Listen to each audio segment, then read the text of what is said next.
Hello दोस्तों, PGT previous years के questions की श्रृंखला का एक और वीडियो आज आपके सामने लाए हैं। इसमें हम इस समय कोऑर्डिनेट ज्योमेट्री के क्वेश्चन करा रहे हैं। इससे पहले हमने ट्रिग्नोमेट्री के और क्वाड्रेटिक इक्वेशंस के और कॉम्प्लेक्स एनालिसिस के और भी बहुत सारे क्वेश्चंस हमने करा दिए हैं। बहुत ही इम्पॉर्टेंट क्वेश्चंस, सारे क्वेश्चंस नहीं, वो क्वेश्चंस जो आपके क्वेश्चन पेपर में जनरली गलत हो जाते हैं और जो थोड़े से लीक से हटकर होते हैं। तो आज की वीडियो में हम कोऑर्डिनेट ज्योमेट्री के क्वेश्चंस की श्रृंखला को आगे बढ़ाते हैं। और आज का पहला क्वेश्चन है, centre of the circle passing through the points 2,0, 0,6 and 5,1। एक सर्किल है जो इन तीन पॉइंट से होकर जा रहा है, मतलब तीनों पॉइंट्स उसको सेटिस्फाई कर रहे हैं। उसके सेंटर के जो कोऑर्डिनेट्स हैं वो होंगे या तो 3/2,1 या 2,3 या 5/2,2 या 5/2,7/2। ये पीजीटी में 2016 में आया है। और ये क्वेश्चन जो इस टाइप के क्वेश्चंस होते हैं, ये टाइम टेकिंग क्वेश्चंस होते हैं। इनकी प्रैक्टिस बहुत जरूरी होती है। अगर इनकी प्रैक्टिस बहुत अच्छे से आपकी नहीं है तो फिर ये बहुत टाइम ले लेते हैं और जिसकी वजह से और भी बहुत सारे क्वेश्चंस आपके छूट जाते हैं। देखिए क्या करना है कि एक सर्किल की इक्वेशन लिख लें।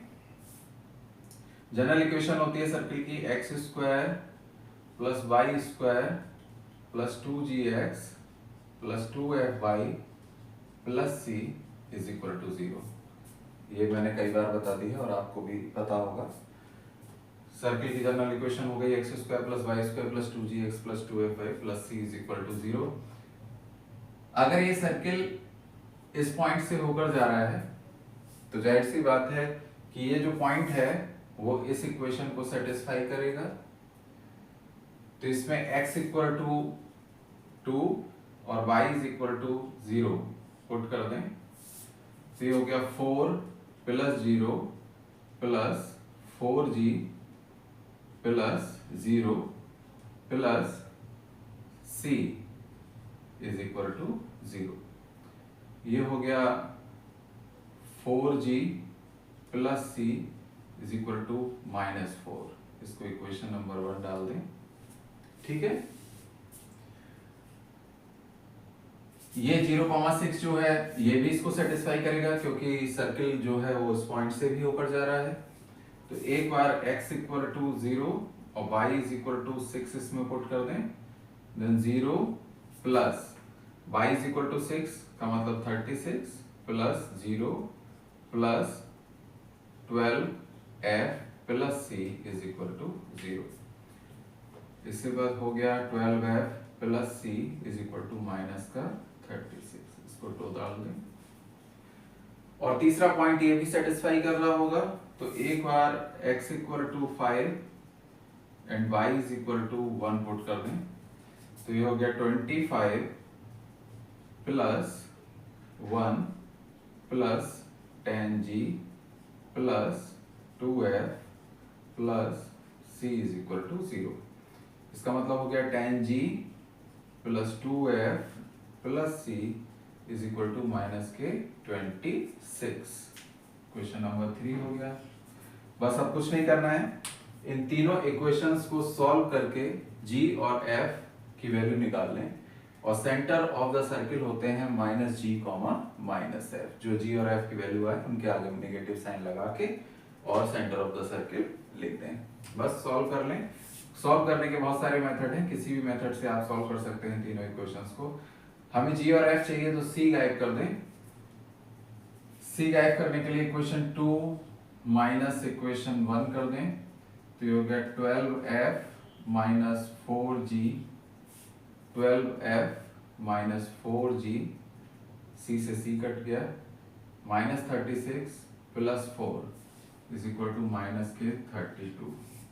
ठीक है, इक्वेशन 3 माइनस इक्वेशन 2 कर दें।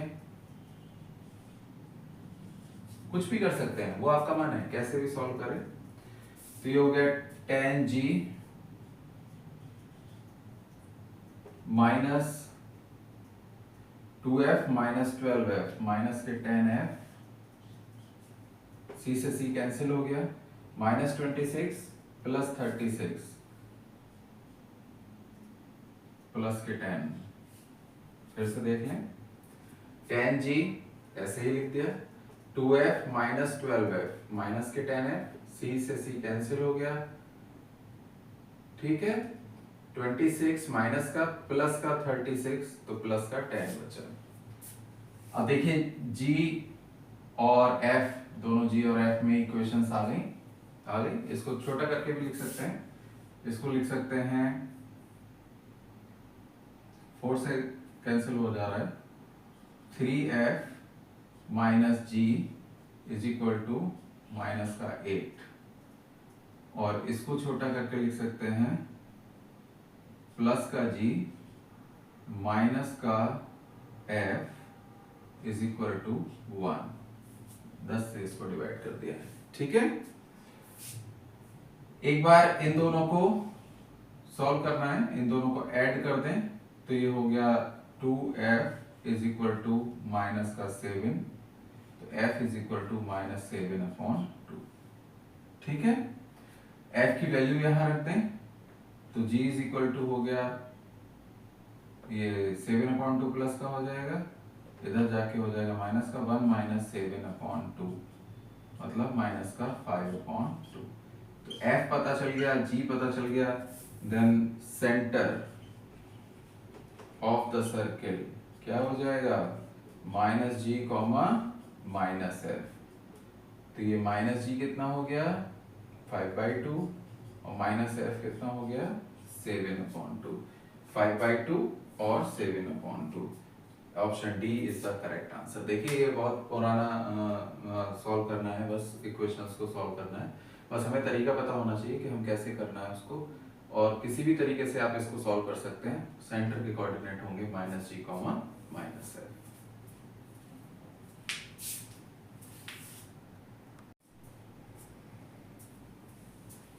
चलिए करते हैं next question.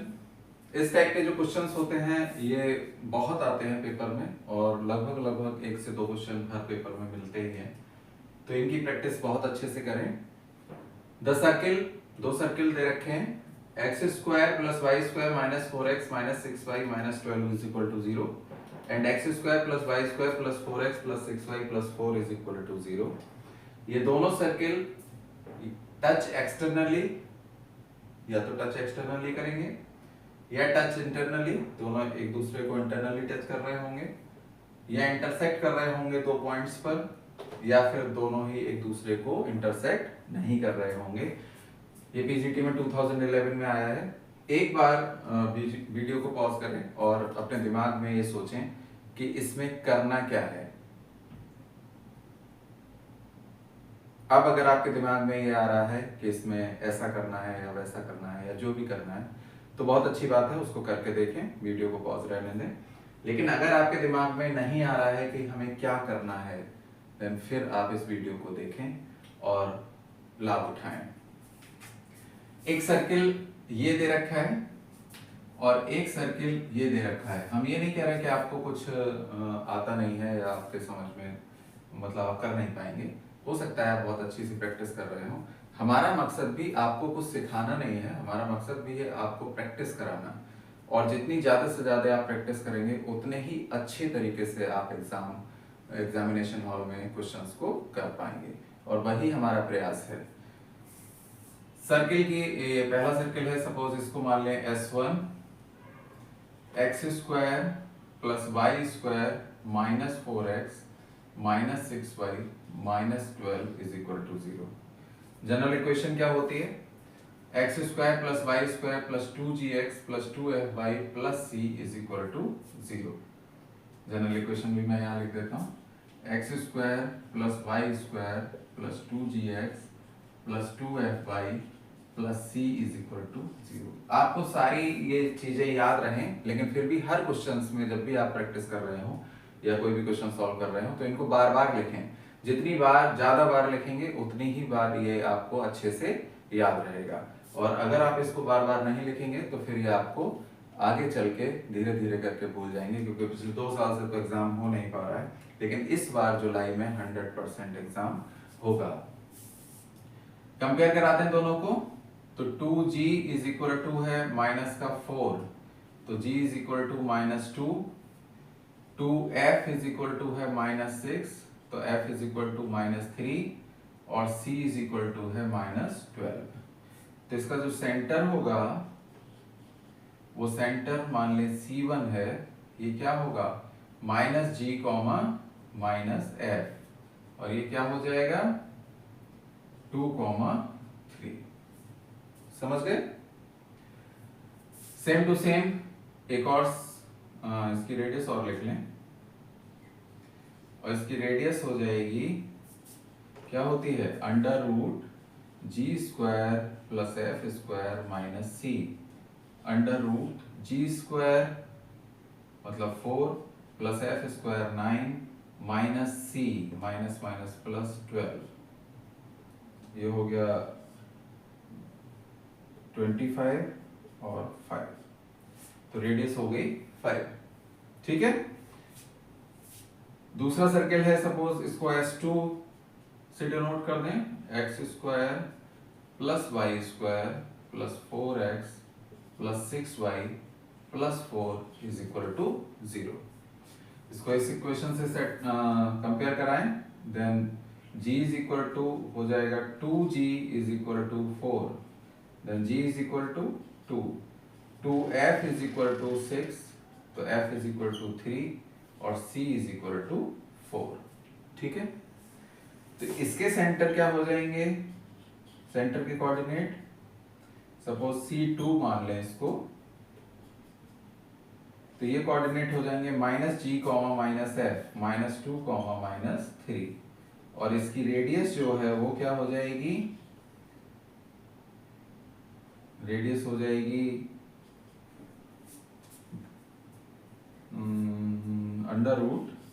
√g² 4 + f² 9 - c की जगह पे लिखते हैं 4, तो ये होगा 13, 4 से 4 कट गया 3। ठीक है, √9 = 3। तो देखें, एक चीज और निकाल लें, दोनों के सेंटर के बीच की दूरी C1 दे रखा है हमारे पास कितना 2, 3, और C2 दे रखा है हमारे पास -2, -3। ठीक है, -2, -3, तो C1 C2, देखिए एक छोटे से क्वेश्चन में कितने सारे फॉर्मूले लग जाते हैं, और ये सारे फॉर्मूले हमें जब याद होते हैं तो बहुत आसान होता है ये करना, लेकिन जहां भी हमको कोई भी फार्मूला में जरा भी डाउट हो जाता है तो क्वेश्चन गलत हो जाता है।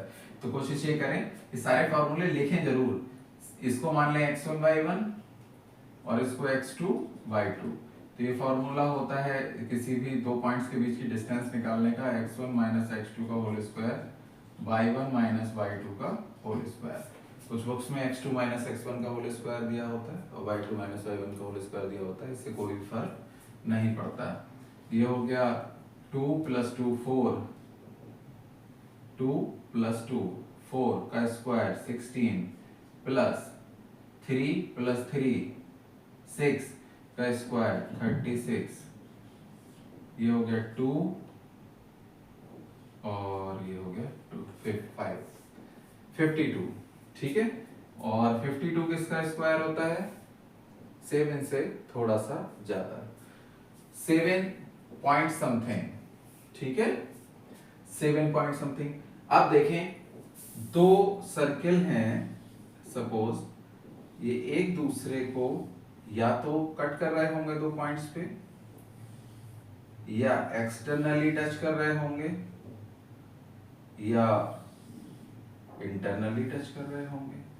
ठीक है, कंडीशन क्या होगी, अगर वो इंटरनली टच कर रहे हैं तो दोनों की रेडियस सपोज मान लें पहले की R1 है और दूसरे की मान लें R2 है। इंटरनली टच कर रहे होंगे तो R1 - R2 जो होगा वो दोनों के जो सर्किल की सेंटर्स हैं उनकी डिस्टेंस से क्या होगा, कम होगा। R1 माइनस R2 क्या होगा, उनके बीच की डिस्टेंस से कम होगा। ठीक है, जब ये एक्सटर्नली टच कर रहे होंगे तो जो R1 प्लस R2 होगा वो उन दोनों की डिस्टेंस के बीच मतलब बराबर होगा। R1 प्लस R2 दोनों के बीच की डिस्टेंस के बराबर होगा। ठीक है, और अगर R1 माइनस R2 छोटा हो दोनों के बीच की डिस्टेंस से और ये छोटा हो R1 प्लस R2 से, तो ऑलवेज जो सर्कल्स होते हैं वो एक दूसरे को दो पॉइंट्स पर इंटरसेक्ट करते हैं। यहां देखें R1 माइनस R2 कितना है, R1 माइनस R2 5 माइनस 3 2 है, ये किसके बराबर, ये क्या है 7 पॉइंट समथिंग है, और ये R1 प्लस R2 कितना है 5 और 3 8 है। तो देखो C1 C2 8 से छोटा है और C1 C2 2 से बड़ा है, इसलिए ये जो दोनों सर्कल्स होंगे वो इंटरसेक्ट कर रहे होंगे किन्हीं दो पॉइंट्स पर। तो ये सारी कंडीशंस आपको पता होनी चाहिए, कब वो टच करते हैं एक्सटर्नली, कब वो टच करते हैं इंटरनली, कब वो इंटरसेक्ट करेंगे दो पॉइंट पर, कब वो इंटरसेक्ट नहीं करेंगे। तो ये अगर कंडीशंस आपको पता है देन तभी आप इस टाइप के क्वेश्चंस कर पाएंगे। ये मैं समझाने के लिए कर रहा हूँ तो फिर टाइम लग रहा है, लेकिन जब आपको ये आते होते हैं तो फिर बहुत जल्दी हो जाते हैं, 10 से 15 सेकंड में ही हो जाते हैं, लेकिन उसके लिए बहुत अच्छी प्रैक्टिस की जरूरत होती है।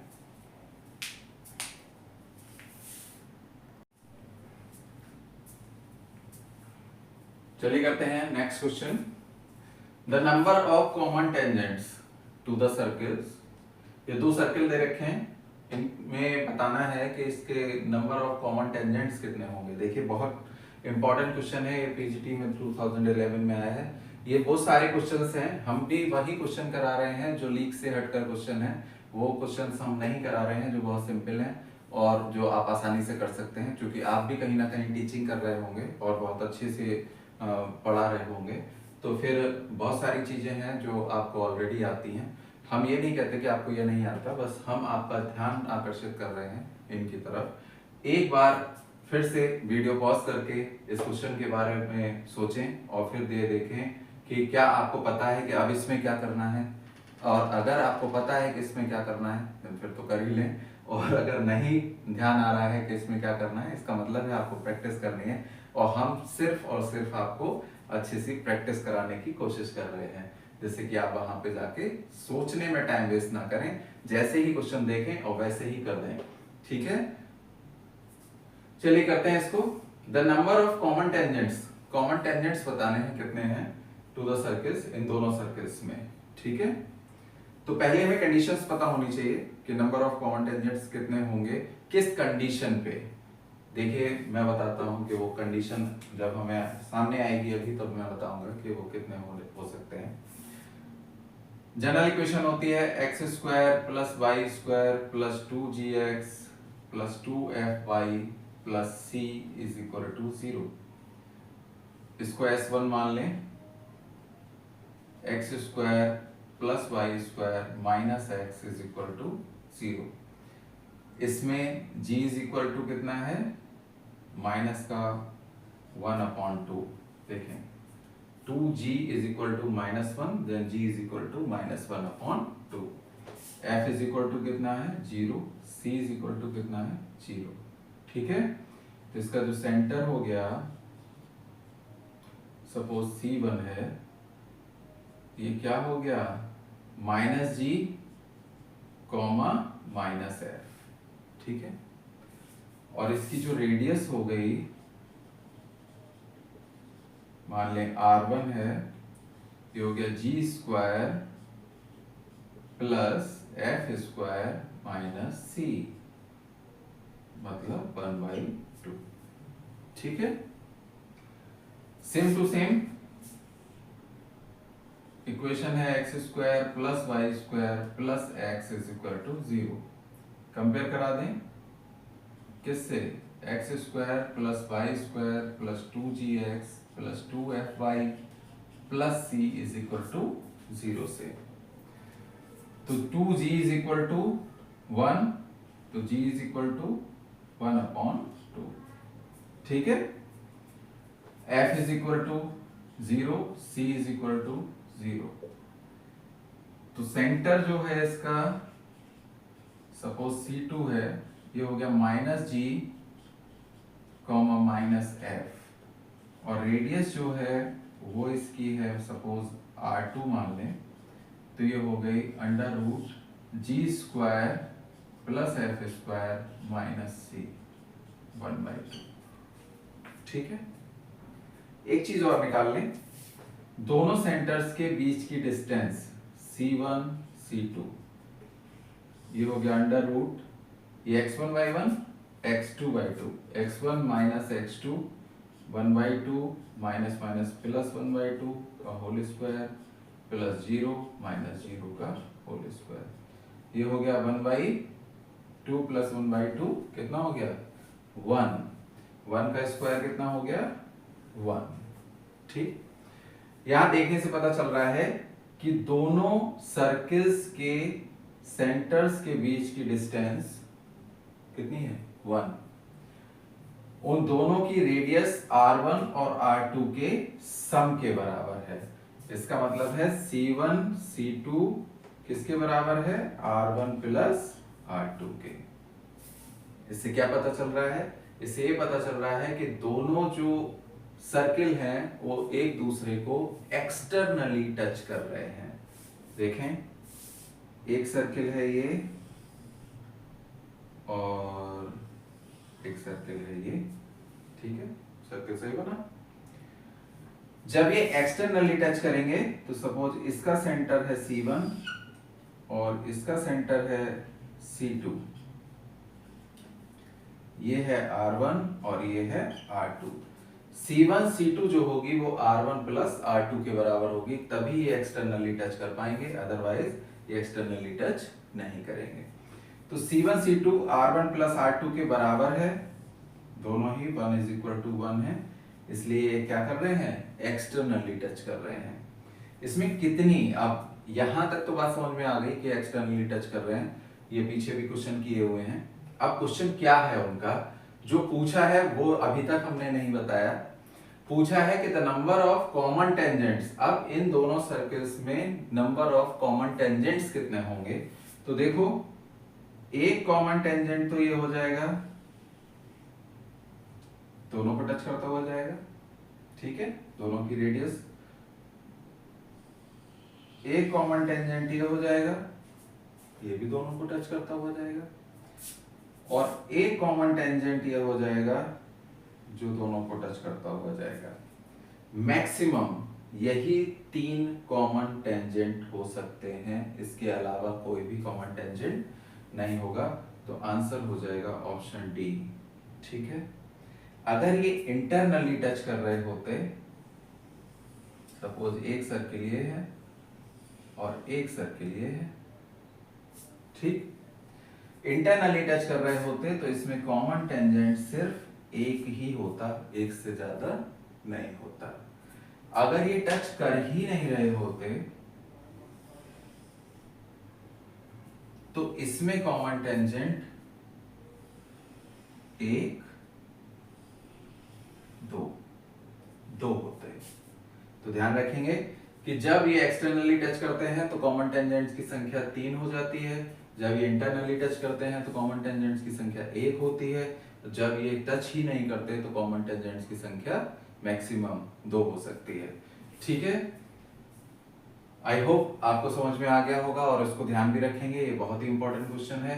इसमें जो निकालना था वो हमने सबसे बाद में, बस हमें जो इसका उद्देश्य था वो हमें बाद में हमें ध्यान रहा और हमने उसको किया, लेकिन उसके लिए निकाला हमने बहुत कुछ, ठीक है। तो इन सब चीजों की प्रैक्टिस करनी है आपको और ये आपको ध्यान रखना है।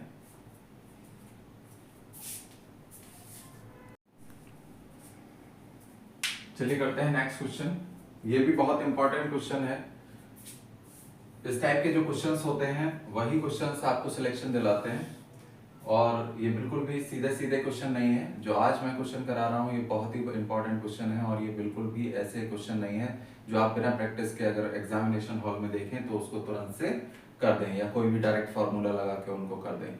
ये वो क्वेश्चन है जिनके लिए आपको बार बार प्रैक्टिस करनी पड़ेगी।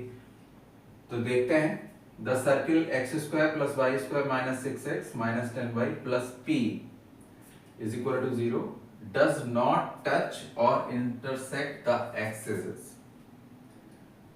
ये जो सर्किल है ये ना तो टच कर रहा है दोनों एक्सिस को और ना ही इंटरसेक्ट कर रहा है दोनों एक्सिस को, ठीक है। And the point 1,4 is inside the circle. ये कोई एक पॉइंट है 1,4, वो सर्किल के अंदर है। Then 0 is less than p is less than 29, 25 is less than p is less than 35, 25 is less than p is less than 29, none of these, इनमें से कोई एक कंडीशन होगी। देखिए इस टाइप के जो क्वेश्चंस हैं उनको करने के लिए आपको इसका ये पता होना चाहिए कि इसमें क्या दिया है और हमें एग्जैक्टली करना क्या है, ठीक है। ये सर्किल की इक्वेशन दे रखी है, ठीक। सर्किल की इक्वेशन है x square plus y square minus 6x minus 10y plus p is equal to 0। तो इसके जनरल इक्वेशन से इसको कंपेयर करा दें। जनरल इक्वेशन होती है x square plus y square plus 2gx plus 2fy plus c is equal to 0। 2g is equal to minus 6, तो g is equal to minus 3। 2f is equal to minus 10, then f is equal to minus 5। तो इसका जो centre होगा circle का, suppose C मान लें, तो ये C जो होगा वो होगा माइनस जी कॉमा माइनस एफ 3,5, ठीक है। अब इस सेंटर से इसके कोऑर्डिनेट जो है वो 3,5 है, वो दोनों ही पॉजिटिव हैं। इससे हमें ये पता चल रहा है, बहुत छोटी छोटी सी बातें हैं जिनका हम लोग ध्यान नहीं देते। इससे हमें ये पता चल रहा है कि ये फर्स्ट क्वाड्रेंट में है। सर्किल जो क्या है, सर्किल जो है वो है फर्स्ट क्वाड्रेंट में। अब सर्किल फर्स्ट क्वाड्रेंट में है ये बात पता चल गई, लेकिन ये ना तो टच कर रहा है किसी भी एक्सिस को और ना ही इंटरसेक्ट कर रहा है। तो क्वाड्रेंट तो चलिए ये बन गए, ठीक। तो ना तो वो इस एक्सिस को छू रहा है कहीं और ना ही इस एक्सिस को छू रहा है, और है किसमें, फर्स्ट क्वाड्रेंट में। तो सर्किल कहाँ होगा, पूरा का पूरा फर्स्ट क्वाड्रेंट में है, ठीक है। ये मान लिया इसका सेंटर है C, ठीक। इसके कोऑर्डिनेट है 3,5। अब कोऑर्डिनेट है 3,5, इसका मतलब है ये जो डिस्टेंस है वो 5 है, ये जो डिस्टेंस है वो 3 है, ठीक। ये पूरी डिस्टेंस जो है वो 5 है और ये पूरी डिस्टेंस जो है वो 3 है। सपोज इसकी रेडियस मान लें r है, ठीक। तो इसकी रेडियस क्या हो जाएगी, under root g square 9 plus f square 25 minus c small c कितना है p, c is equal to यहाँ पे कितना है p, तो माइनस का p। इसका मतलब हो गया 34 माइनस p, इसकी रेडियस हो गई, ठीक है।